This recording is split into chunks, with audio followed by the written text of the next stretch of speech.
Well, let's get going. I'll put this intro on camera too. Here we go. I won't film you, don't worry. Some have kind of wondered why we're filming it. It's Pastor Eric's idea. I think it's a great idea because this content is more valuable than the amount of people we can fill this room with. You know, it's valuable for more than the 20 of us that we might fill if we came to capacity. So Pastor Eric will find a way to have it on the website. We'll find a way at Oak Hills to have it available too. So this is my friend Paul Straubel, my teammate, my little brother in many ways, and he is our director of the Center for Indian Ministries at Oak Hills. Been here a dozen years, 15 years, 16 years. God, it's like 2 less than me, so it's long. We're getting old. And just appreciate our church having this class. There's notes from Ryan O'Leary's presentation from last week. Leanne, come up and grab, maybe Pastor Jerry would like that too. It's a handout of Ryan's presentation from last week. Okay. So he's got lots and lots of stuff, and we'll turn it over to you. We just got to, again, watch for 10:30, okay? All right. Okay, thank you, brother. Well, good morning. Yeah.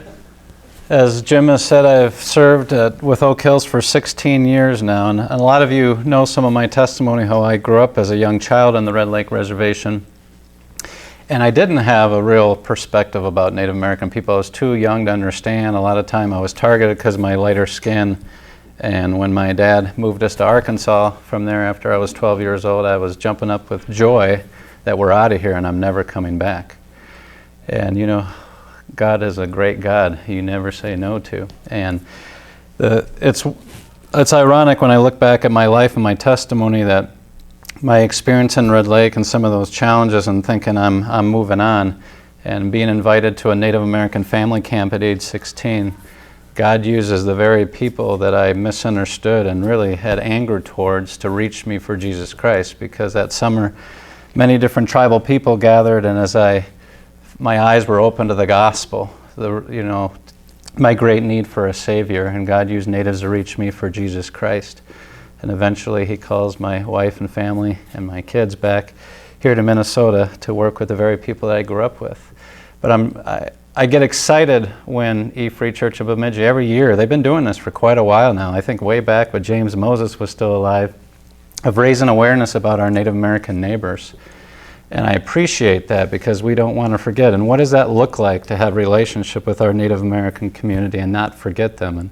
And understanding there are 2 different cultures at play here, but that shouldn't have to scare us, but we can learn from each other. And many of you know, as Bill Haas was our first teacher here a couple weeks ago, our passion at Center for Indian Ministries is to see natives and non-natives working together. My heart is not to talk in terms of native church and white church, but being the church. And that is what we model at CIM with our MOCM staff and our CIM staff, is as having a healthy understanding of each other and working together. We're so much stronger working together. I know we all know this, 3 reservations, Bemidji's the hub. And I know there are some people out there, when they think of missions overseas, we think, well, we got to raise up the national people to reach their own. And there's a lot of truth to that, but when you think in terms of Bemidji, we're living together, we're rubbing shoulders every day. And so if we are truly reconciled to Christ, then there needs to, what follows is reconciliation to one another. And what does it mean to be in one in Christ and live that out? And so I know Bill Haas talked to you a little bit about that multi-ethnic church. What would be some of those steps for even this church here, for natives to be part of, getting to know who they are and feeling comfortable being in local churches in Bemidji. Ryan O'Leary talked a lot about the history. And by the way, when I grew up in Red Lake, I didn't know that history. And so when God began showing me that through Native people and learning the real history that I never learned growing up, it gave me a much more heart and compassion and understanding where Native American people are coming from. And the starting point, as we build relationship. And today I'd like to talk a little bit about culture, because there is 2 different cultures at play here. And a lot of times we can be guilty of stereotyping. I mean, I've been here 16 years now, and I hear a lot of comments among non-natives, Native people, maybe because they view time different than us, we automatically go down where they're just lazy, or they don't follow through, or different things. I've heard various comments, and I know that goes on the Native side too. They can look at us and saying, we're so about time and our daytime and our watches that it's at the expense of loving others and having relationships with people. And so I think it's very important that we think of culture when we think of cross-cultural ministry among Native people. If you guys have this handout, because I know we're limited on time, this was given to me from a Native man when I was a student at Moody Bible Institute, and I thought, very simple, Which one is it?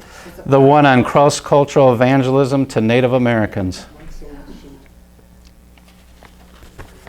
If you guys got that sheet. And this Native man, as he came and taught this several years ago, I think it was back in 2002, he wrote here, culture is what is considered normal and acceptable thinking, behavior, or values for a group of people. Culture itself is neither good or bad.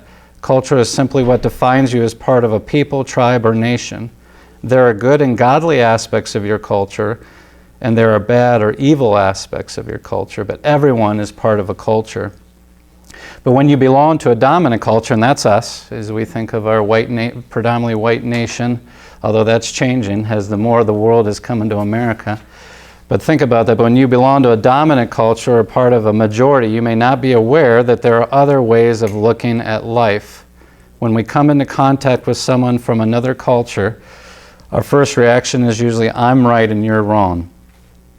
But as Christians, and that's why we're here this morning, we are called to spread the gospel to people from every language and culture. If we remain closed-minded and refuse to accept and understand the viewpoint of someone from another culture, it creates a barrier. And we know that barrier. I don't know if you guys, when we think of natives and non-natives, we see those barriers sometimes, that the enemy is allowed a wall there to keep us from coming together. Because, let me be honest, we still talk in terms of native church and white church. But how do we be the church? Because it's God's church, every nation, tribe, and tongue. As we think of when he comes again, we'll be worshiping around the throne. And so what would that look like? So skipping down to that last paragraph, probably all of us have had contact with people from other cultures in our communities, especially Native Americans. And that's true of here at Bemidji. Whether it's at the grocery store, as Bill Haas said, Walmart, it's a great place to build relationship, or at your church or in your neighborhood. We're going to look today at some basic cultural differences between Native and Anglo-Americans that I hope will give you a better understanding of the Native outlook on life and their ways of doing things. And I hope this information will be of practical help as you seek to show love and reach out to our Native Americans in your community.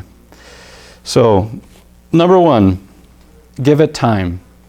Think about that. Most evangelism requires taking the time to get to know the person and to be their friend. And before I go on, as we look at Native American history and missions, it's predominantly non-natives coming from the outside for a short period of time and leaving. It's in and out, in and out, in and out, for years on several reservations. And not to say, and I'm not saying that none of these non-native churches that come in have not done good things, but predominantly this has been the model. As we go in, we do good things and we leave. But we wonder sometimes, why isn't there those breakthroughs? Why aren't there those more natives coming to Christ? Well, as Ryan O'Leary said, there's a lot of history there. There's a lot of trauma. There's a lot of things that sometimes we didn't learn in high school that have why we see those walls that exist between us. And so when this native leader taught this several years ago, give it time. It takes time. I've been here 16 years. And it takes ongoing relationships to build that trust, because when they first see a non-native, they're thinking in their mind, what's his motivation? Am I just a project to this person, or does this person really care about me? Is he willing to walk the extra mile? Is he willing to live life with me? Is he willing to get to know me? Because a lot of Native Americans, I'll just be honest, they think we all have agendas and we're here to overtake them.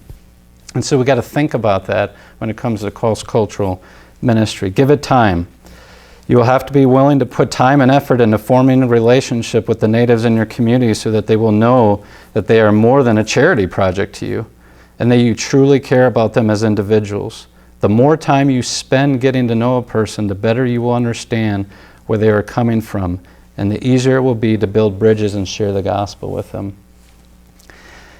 I've noticed, through the years of being on the Red Lake Reservation, just living life every day.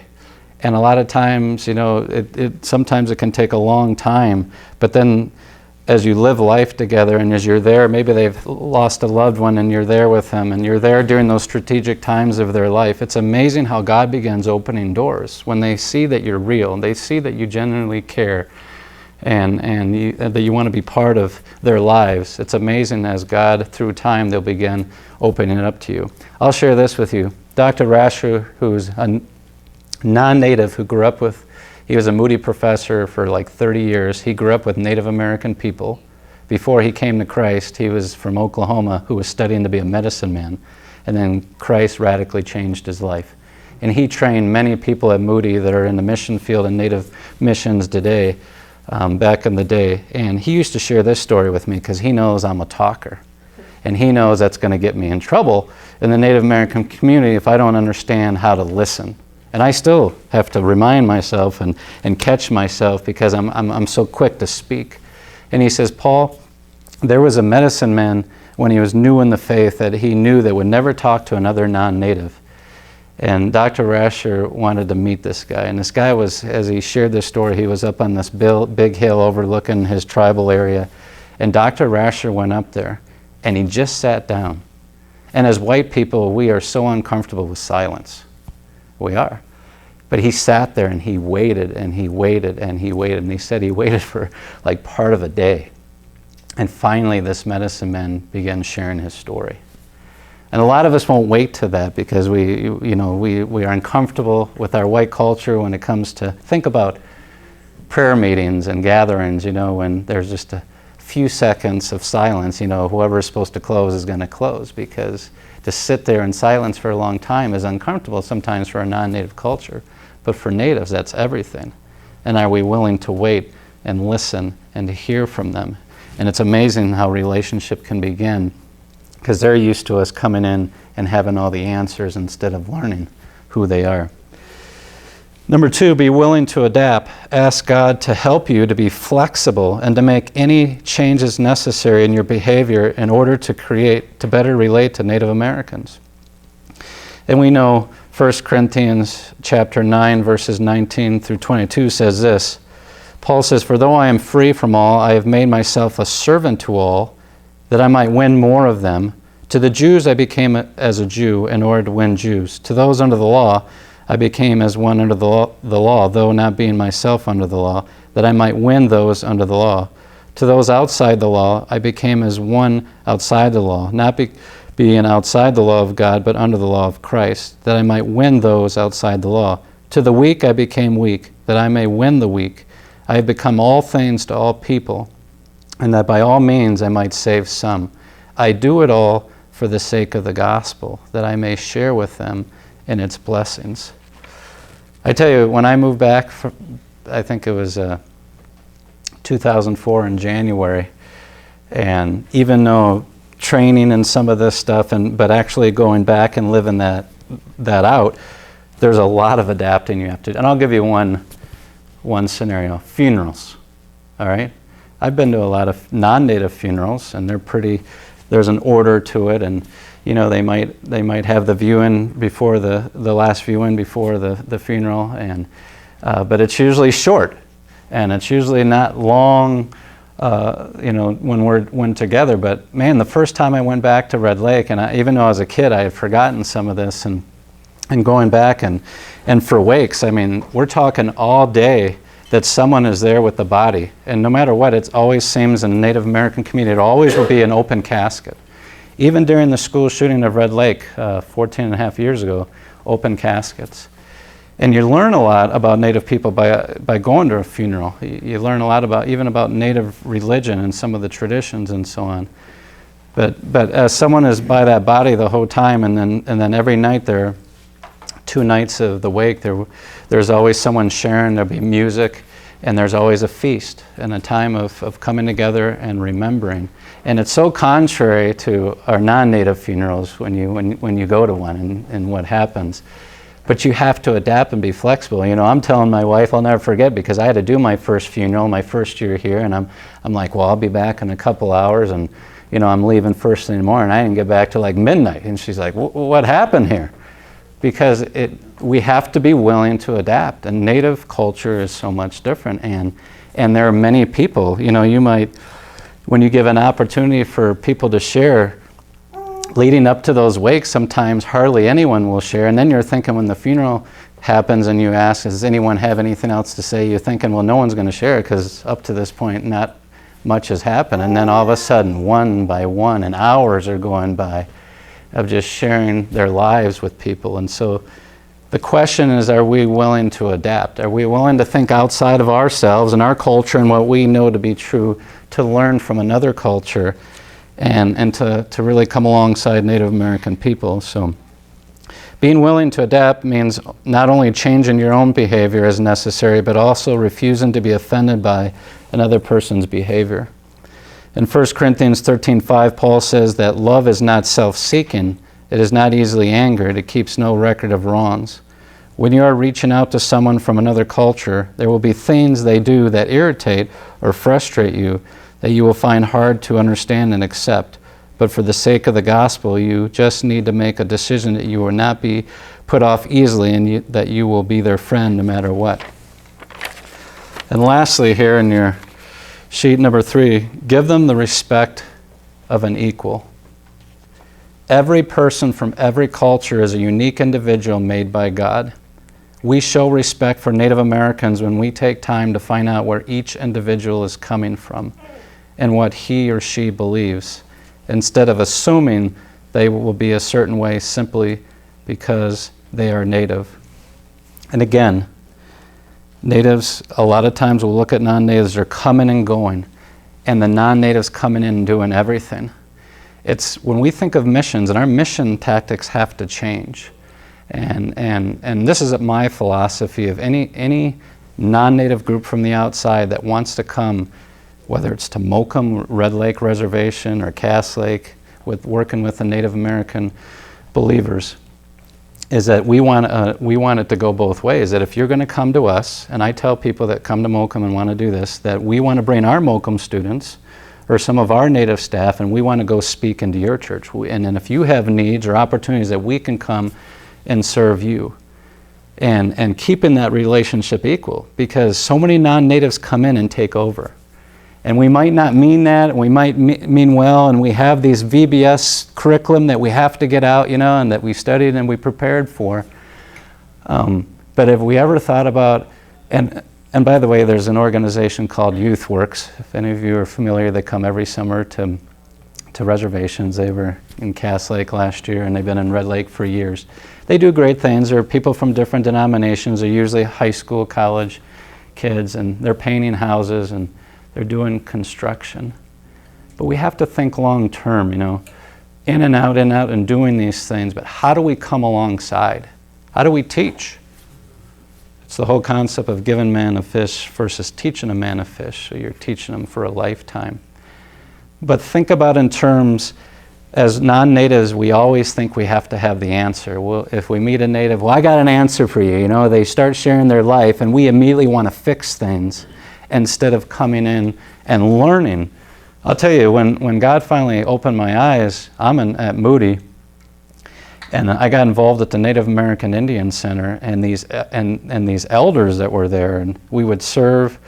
They would have community powwows at this 40 or 50 different tribes that were represented. They had after-school programs, getting to know the kids. But I just sat underneath them, and I wanted to learn who they were, their stories, and why they believe in what they believe in, instead of coming in there with an agenda. And it's amazing because, by the way, that's hard for me. I'm a talker. But to sit there and to learn from them, where they are teaching you, where they are feeling valued from you, where they have something to offer, that is something we got to think about in cross-cultural ministry here, because we are always wanting to come up with an answer, rather than waiting and learning from them, because there's a lot of strong Native people and leaders that have great answers, and they can share their lives and teach you very valuable things. So every person has something to offer. Does anyone on these first 3 things that we talked about have any comments or experiences yourself when you think of building relationships, when we think of cross-cultural evangelism among Native Americans? Anyone have any stories they'd like to share when it talks about giving it time, be willing to adapt, maybe just some of those cultural differences, because we are going to look at the differences of culture soon, but does anyone have anything to share? I'll just share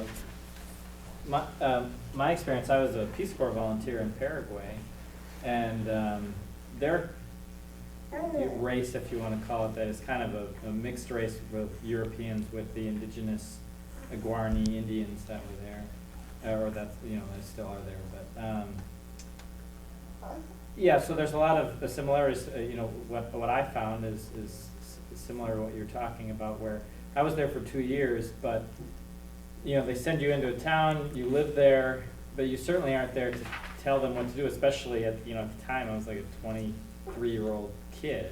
And so, we would spend, you spend hours just sitting around, and that was really difficult for me because, I'm used to, let's do the next thing, let's accomplish this, let's accomplish that, but you spend so much time just sitting, chatting, not in a sense, not doing a lot. But so my function there for 2 years was really just to be part of the community, and I felt I hoped that I served them just by doing that, just by learning who they were, sharing of myself, and then just being another community member trying to survive. Yeah, it's good. Different pace of life. Mm-hmm. It can be uncomfortable at first, but then as we begin learning, cultures are different. It could be a good thing. Anybody else? If you don't mind me asking, what interested you about this class that had you come? What were things that you were looking to see out of this class? I'm just curious. I know Bill has come, and Ryan O'Leary. We had a Potawatomi and Ojibwe, and we really got desperate. We got a Canadian coming next week. Chelsea Brown's going to be next week. No, we're excited to hear from her. She'll be. And I thought, not that I had to be here, it might be good to have a non-native who works with natives to get a perspective from a non-native too, as we think about working closely with our neighbors and what that looks like. But I work at Catholic Indian Hospital, but my sister-in-law is whiter, and so she shared with all of her friends and family that I was coming. So when I came to Catholic, I was in, and I was accepted and part of the family right away. that's good. Yeah. I was told about you by Bill. Oh, it was good. Indian Health Services, right? Indian Health. Yeah, that's good. Great opportunity. You're rubbing shoulders every day. Everybody's been very, very nice to me. Yeah. Very respectful. But I did notice my sister-in-law doesn't extend invitations, and I'm from, I grew up Lutheran in Wisconsin, and you don't drop by unannounced anywhere because the house may not be clean, right? So you have to give people advance notice. So she's waiting for me just to drop by, and I'm waiting for an invitation. So All right. sometimes it's difficult to overcome that. That's on this list that we're going to cover.